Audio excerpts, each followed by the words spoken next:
Hello students, बेटा देखो आपका क्लास 9th का ये आज हम चैप्टर फर्स्ट करा रहे हैं। चैप्टर फर्स्ट के बारे में आप कुछ जानते भी होंगे, संख्या पद्धति।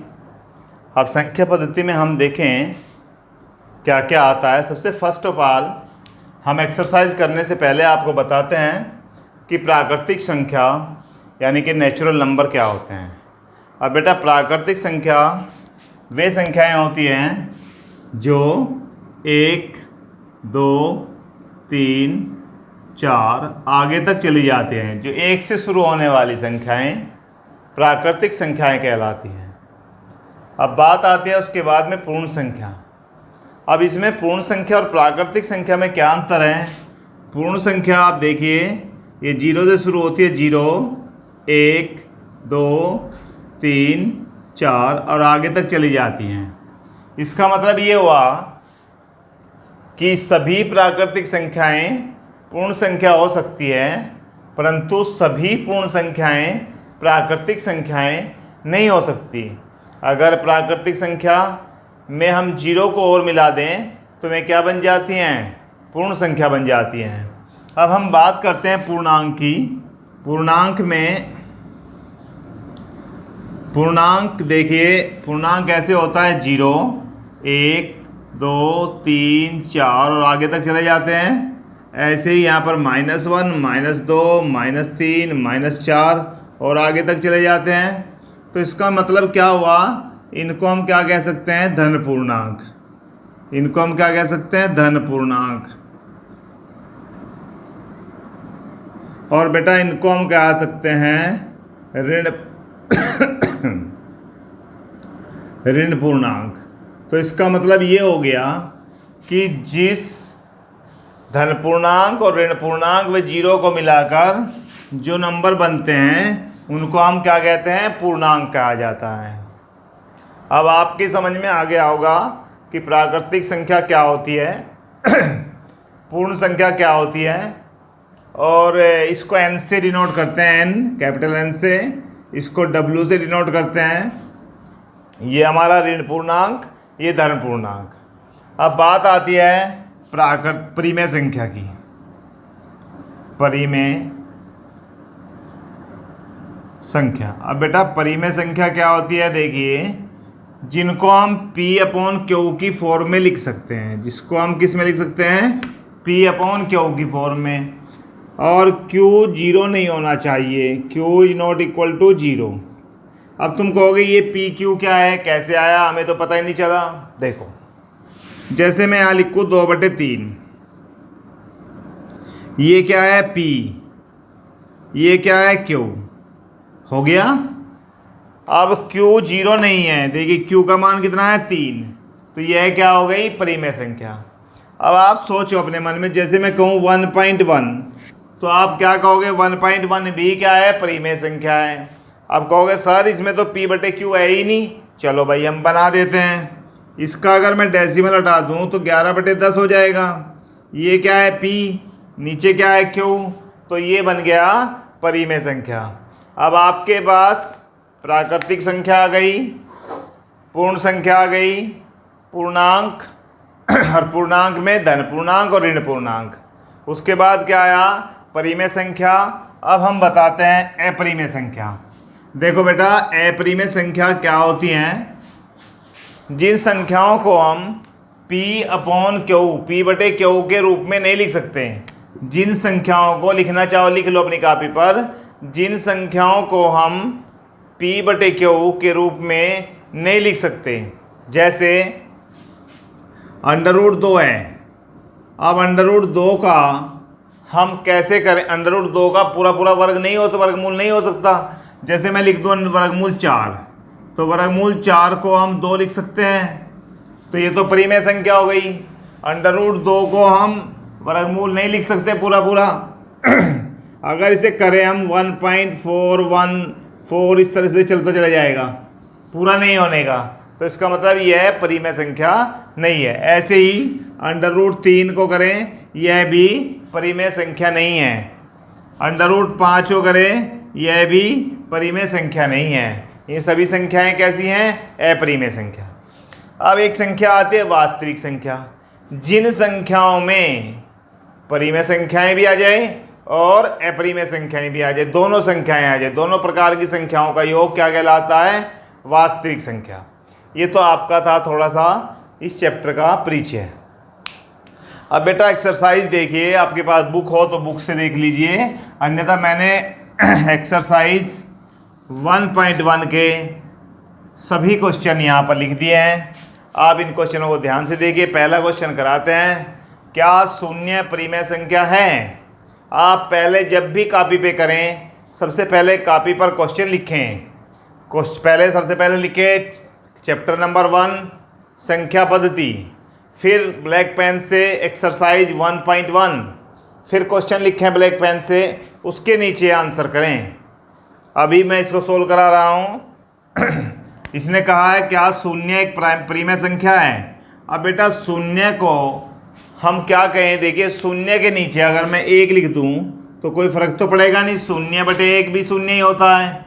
ये क्या हो गया आपके पास? p हो गया। ये क्या हो गया आपके पास? q हो गया। और q 0 भी नहीं है, तो इसका मतलब शून्य क्या है? एक परिमेय संख्या है। हाँ, तो इसका आंसर क्या आएगा? हाँ, आप p/q रूप में लिख सकते हैं। क्या इसे लिख सकते हैं? 0/1 लिख सकते हैं। जहाँ pq पूर्णांक है, वेरी गुड। p क्या है? पूर्णांक है। 0 भी पूर्णांक होता है, 1 भी क्या है? q भी पूर्णांक है। और q is not equal to 0। देखिए q का मान तो 1 है, 0 तो नहीं है, तो हमारा आंसर आ गया हाँ। और इसका आंसर इसे हम क्या लिखेंगे? 0/1 हो गया पहला प्रश्न। बस इतना सा ही था। अगला क्वेश्चन नंबर 2 देखते हैं। अब क्वेश्चन नंबर 2 में बेटा, क्वेश्चन नंबर 2, अब क्वेश्चन नंबर 2 वेरी सिंपल सा क्वेश्चन है। इसने कहा 3, ऐसा क्वेश्चन एग्जाम में आएगा, 3 व 4 के बीच 6 परिमेय संख्या लिखनी है। इसके नीचे कुछ नहीं दिया हुआ है। आप बहुत सिंपल सी बात बताऊंगा, इसके नीचे 3/1 लिख लीजिए, यहाँ पर 4/1 लिख लीजिए। जब कुछ नहीं होता तो नीचे लिख लें। अब दोनों के नीचे कितना कितना 1 1 है। कितनी संख्याएं चाहिए? 6। कितनी संख्याएं चाहिए? 6। 6 में 1 जोड़ दीजिए, कितना होता है? 7। आप 7 से दोनों में गुना कर दीजिए, 3/1 गुना 7। अगर यहाँ पर 5 पूछता तो 5 जमा 1 6 से करते, 8 पूछता तो 8 जमा 1 9 से करते। गुना क्या करते हैं? 7। 4/1 गुना कितना से करते बेटा? 7 से। तो यहाँ पर क्या जाएगा? 3 सते 21, नीचे कितना आया? 7। 4 सते 28, नीचे कितना आया? 7। अब इनके बीच में हमें क्या बताने हैं? वे नंबर बताने जो आए हैं। तो 6 नंबर बताने हैं। एक तो हो जाएगा 22/7, दूसरा हो जाएगा 23/7, फिर हो जाएगा 24/7, फिर हो जाएगा 25/7, फिर हो जाएगा 26/7 और फिर हो जाएगा 27/7। आप काउंटिंग करिए 1 2 3 4 5 6। तो आपको कितने नंबर मिल गए? 6। कितने पूछा था? 6 हो गया हमारा क्वेश्चन। अभी क्वेश्चन नंबर 3 करते हैं।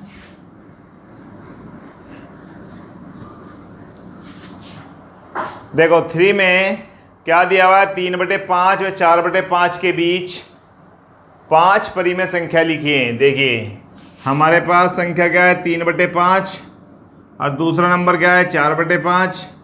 अब दोनों के हर समान हैं। ध्यान रखें, इन सवालों का ध्यान रखें, हर दोनों के समान होने चाहिए। यदि हर समान नहीं है तो पहले हर को समान करने के लिए एलसीएम लेके करेंगे। तो यहाँ पर दोनों के हर क्या हैं? समान हैं। हमारे पास कितने नंबर पूछा है? 5। आप 5 में 1 जोड़ दीजिए, कितना हो गया? 6। 6 से गुना कर दीजिए दोनों में, 3/5, यहाँ पर गुना 6, यहाँ पर भी गुना 6, और 4/5 गुना क्या कर दीजिए? 6 और गुना क्या कर दीजिए? 6। 3 छंग कितना होता है? 18। 5 छंग कितना होता है? 30। 6 चौक कितना होगा? 24। 5 छंग कितना होगा? 30। इसके बीच के नंबर ले लेते हैं। 19/30, दूसरा नंबर आया 20/30, फिर नंबर आ जाता है 21/30, फिर आ जाता है 22/30, फिर आ जाता है 23/30 और फिर आ जाता है बस यही 1 2 3 4 5 5 ही नंबर पूछे थे, पाँचों नंबर आ गए। आप वीडियो को अगर समझ में नहीं आता दोबारा से देखिए, 3 बार देखिए, कॉपी पर करें, जब समझ में आएगा। अभी आपका क्वेश्चन नंबर 4 में केवल बताना है सत्य और सत्य और कारण बताना है। इसने कहा प्रत्येक प्राकृतिक संख्या एक पूर्ण संख्या होती है। देखते हैं, प्राकृतिक संख्या में 1 2 3 4 ये आता है। पूर्ण संख्या में 0 1 2 3 4 आगे तक आता है। क्या ये सभी संख्याएं इसमें विद्यमान हैं? भाई सब आ रही है, तो हमारा आंसर क्या आ जाएगा? सत्य है। ऐसे लिख के दिखा दो आप, और आंसर क्या आ जाएगा? सत्य है। अब आता है अगला, प्रत्येक पूर्णांक एक पूर्ण संख्या है। अब पूर्णांक की बात करते हैं। पूर्णांक में बेटा 0 1 2 3 इस तरह से आता है, -1 -2 -3 इस तरह से आता है। और पूर्णांक ये तो हो गया क्या? पूर्णांक। और बेटा पूर्ण संख्या की बात करें अगर, पूर्ण संख्या, तो पूर्ण संख्या में क्या आएगा? 0 1 2 3 आगे तक आता चले जाए। इसने पूछा है प्रत्येक पूर्णांक ये सभी इसमें हैं क्या? भाई ये वाले तो हैं, परंतु ये वाले तो नहीं हैं, ये वाले तो इसमें नहीं हैं। ये तो हैं सारे, परंतु ये नहीं है। उसने कहा सभी पूर्णांक पूर्ण संख्या होते हैं क्या? नहीं हो सकते। तो हम क्या लिख सकते हैं? असत्य। आगे चलते हैं। प्रत्येक परिमेय संख्या एक पूर्ण संख्या होती है। अब देखिए, परिमेय संख्या को लिखिए। परिमेय संख्या 1 हो सकती है, 1.1 हो सकती है, 2 हो सकता है, 2.1 2.2 और भी हो सकती है, 3 3.3 3.4 इस तरह से हो सकती है। ये क्या है भाई? परिमेय संख्या। अगर हम बात, ये क्या है हम लिखते हैं यहाँ पर, ये क्या है? और भी बहुत सारी होती हैं परिमेय संख्या।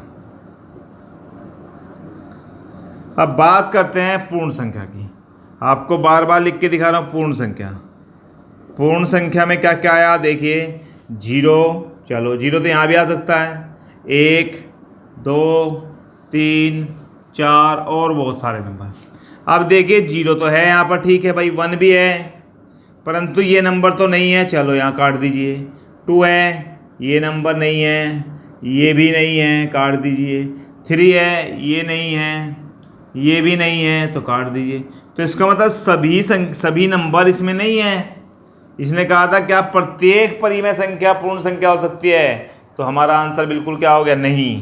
तो क्या लिखेंगे? असत्य है। अब बेटा ये एक्सरसाइज हमारी फर्स्ट कंप्लीट हो गई।